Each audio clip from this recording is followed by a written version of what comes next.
Jovem Pan, eleições 2022.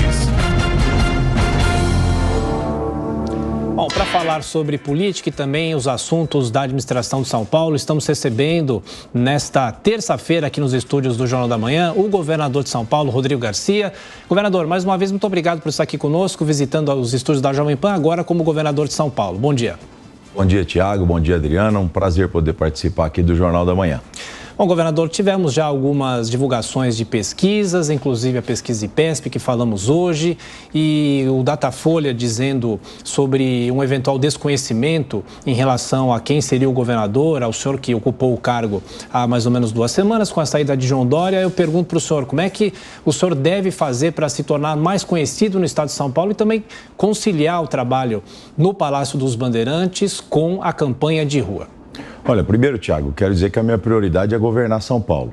Eu tenho levado a minha equipe de governo para o interior do estado, já realizamos 3 governos na área, ontem na cidade de Marília, sexta-feira em Piracicaba, segunda-feira passada em Franca, focado na administração do governo. Hoje a sociedade não está ligada no processo eleitoral, a gente sabe que a vida das pessoas está muito difícil e é fundamental que os gestores públicos foquem em resultados, foquem naquilo que vai ajudar a melhorar a vida das pessoas. Essa é a minha prioridade número 1 como governador de São Paulo. Eu assumi o cargo há 11 dias, estou focado na gestão do estado e, naturalmente, no segundo semestre, quando aproximar o processo eleitoral, nós vamos debater muito campanha, mas até lá é trabalhar muito por São Paulo e procurar, nesse período de governo, dar minha contribuição para melhorar a vida das pessoas, para ter uma expectativa e uma esperança de dias melhores. Falando nisso, então, governador, quais seriam os principais desafios que o senhor enfrenta no momento? Quais o senhor acredita que vão ser os principais temas dos debates neste ano? De qual forma o Estado ficaria se Haddad viesse a assumir? E como o senhor faria para lidar com problemas como o da Cracolândia, que a gente vem acompanhando diversas reportagens aqui no Jornal da Manhã, e também da violência em São Paulo, aqui na capital paulista? A gente acompanha com muita frequência assaltos de moto, assaltos de Pix para roubar celulares, relógios, enfim. Qual seria o caminho para a solução dessa falta de segurança no estado, na cidade de São Paulo? Adriana, você vê, se eu vou gastar meu tempo pensando em eleição, eu não governo São Paulo. Você trouxe vários temas que interessam a população. E se eu diria que eu tenho 2 prioridades nesse momento, primeiro é a proteção social, ajudar as famílias mais carentes do estado. A desigualdade social aumentou demais, a inflação está tomando a renda das pessoas. E o meu foco é criar e ampliar programas na área social para diminuir as desigualdades e ajudar a população mais vulnerável. Ao lado disso, a geração de empregos. Políticas públicas que possam ativar a geração de empregos no estado, porque é isso que vai sustentar a economia paulista. Nesses últimos 3 anos, São Paulo cresceu muito, mas mesmo assim nós temos ainda muita carência de geração de empregos. E o meu foco é a proteção social e a geração de empregos. Quanto à segurança pública, eu tenho dito, Adriano, que nunca está bom. É natural que São Paulo tenha avanços enormes na segurança pública. Nós somos o maior estado do Brasil, com 46 milhões de pessoas, e temos os melhores indicadores de segurança disparado do segundo colocado. Mas para quem tem um celular roubado, para quem perde um ente querido num homicídio, a segurança é a pior do mundo. Então o governador tem que estar muito focado em relação à segurança pública, valorizando os policiais, comprando equipamentos e agindo com muito rigor em relação ao combate ao crime. Eu fiz uma reunião semana passada, fiz questão de ir na Prefeitura de São Paulo, ao lado do prefeito Ricardo Nunes, e nós já anunciamos e vamos agora implementar a partir do mês de maio a ampliação da operação delegada aqui na cidade de São Paulo, comprando a folga dos nossos policiais, colocando mais gente na rua para que a gente possa combater esses crimes contra o patrimônio que estão voltando naturalmente com a volta da vida normal. É importante registrar que os indicadores desse ano, eles ainda estão abaixo do de 2019, mas, voltando a dizer, nós temos que melhorar e perseverar permanentemente na segurança pública. Tudo aquilo que me for orientado do ponto de vista técnico pelos policiais de São Paulo, as demandas que eu tenho todos os dias da corporação. Eu não vou hesitar nem um minuto em tomar decisões importantes para proteger e dar segurança à nossa população. Em relação à Cracolândia, vocês devem estar observando, e já te fizeram matérias aqui, que nós atuamos muito em relação ao tráfico de drogas, prendemos muito traficantes, é uma luta permanente. Começamos ali no centro da da cidade, depois na própria Praça Princesa Isabel, ali na Rio Branco, a gente também conseguiu a prisão de vários traficantes e numa operação conjunta com a Prefeitura, ajudando o município de São Paulo para que a gente possa melhorar a questão urbana ali do centro da cidade. Então, é muito trabalho, não existe varinha mágica que do dia para a noite você resolve um problema como esse. Você precisa trabalhar todos os dias, ter boas estratégias e não ter nenhum tipo de receio de tomar medidas que são importantes para proteger a população. Pois é, governador, a Jovem Pan diariamente recebe reclamações dos nossos ouvintes. Aqui a região da Paulista é uma região crônica, porque há a tal da gangue da bicicleta, as suas paralelas, as pessoas acabam fugindo, os bandidos acabam fugindo, roubam o celular e correm para essas paralelas. E também é um problema crônico no bairro do Morumbi. A gente sempre falou sobre esse problema crônico no Morumbi, de que forma é possível montar uma estratégia para que a sensação de insegurança não seja tão grande. Olha, com mais policiais na rua, né, Tiago? E eu fico muito triste, acho que toda a população brasileira, nós prendemos crianças de 11 anos de idade participando de furto e assalto aqui em São Paulo, né? Isso é o resultado, enfim, de uma pandemia, de um processo macroeconômico que se desarruma.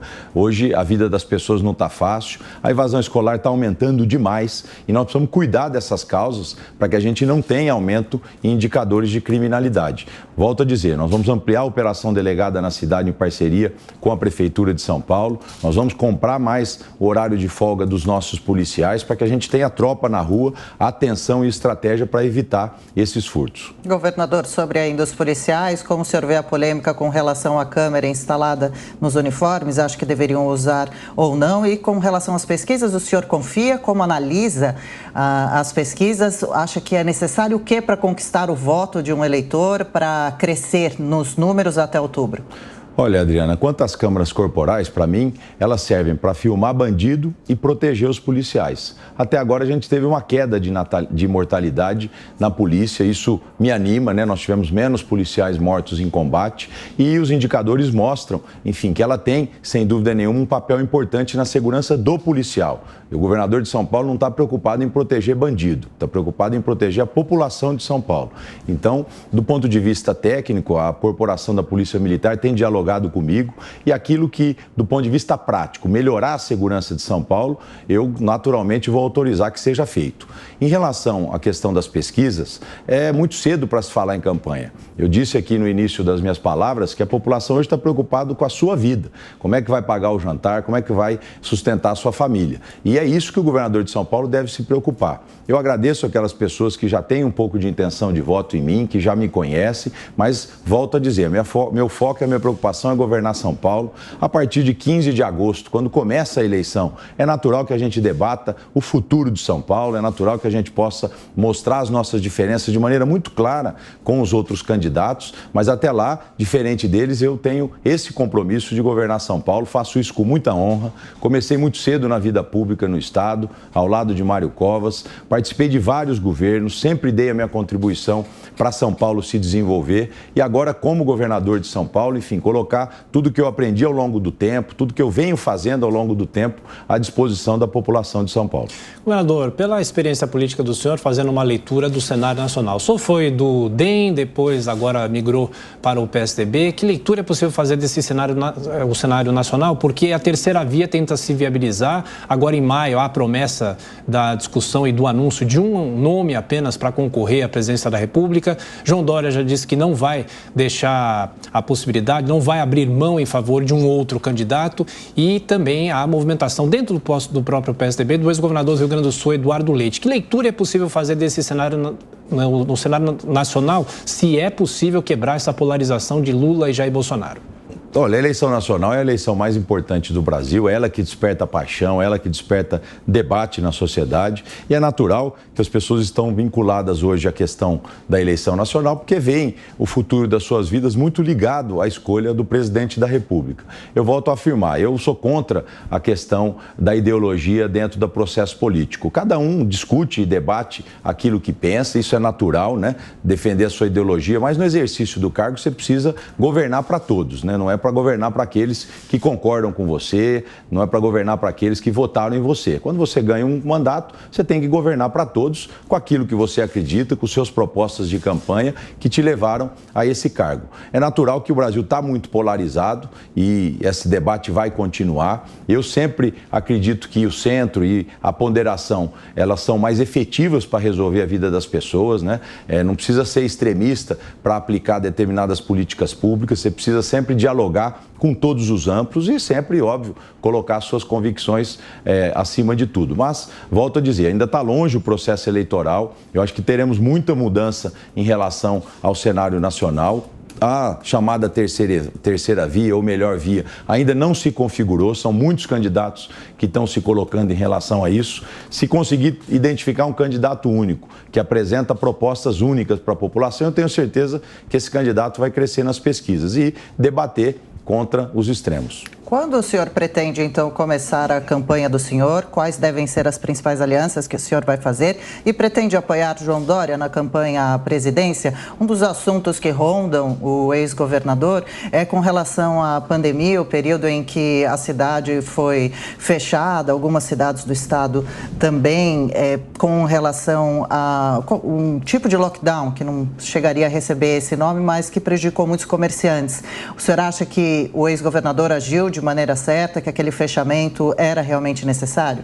Adriana, é fácil falar hoje sobre o passado, né? O vírus pegou todo mundo de surpresa, a pandemia, você tinha muito mais dúvida do que certeza. Sempre dá para melhorar, né? Sempre olhando para trás, fala, podia ter feito isso, deixaria de ter feito aquilo, mas se houve algum exagero, o exagero foi para o lado da vida, para o lado da preservação da saúde das pessoas. Então isso precisa ficar claro.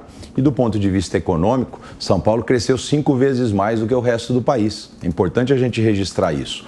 Quem sai de São Paulo sabe que os outros estados estão sofrendo muito mais do que o nosso estado de São Paulo. Isso foi fruto de uma sociedade que colaborou em relação ao combate à pandemia, de medidas governamentais, de prefeitos e do governador. E, naturalmente, a gente tem um balanço positivo até da economia. Em 2020, São Paulo cresceu quase 0,5%. Nós somos uma das poucas regiões do mundo que cresceu no pior ano da pandemia, quando não tinha vacina. Então, tudo isso as pessoas vão ter condições de avaliar, julgar e analisar em relação ao futuro. O meu foco é o governo de São Paulo, é trabalhar pelas pessoas. A eleição começa só depois de 15 de agosto, são 45 dias de debate eleitoral. Minha grande preocupação é como ser candidato lá na frente, conciliando com as atividades de governo. Eu acordo muito cedo, durmo muito tarde, gasto sola de sapato, não governo dentro do gabinete, governo sempre conversando e ouvindo a população, porque com essa oitiva, escutando as pessoas, a gente pode acertar mais nas nossas decisões. Então, minha prioridade absoluta é governar São Paulo,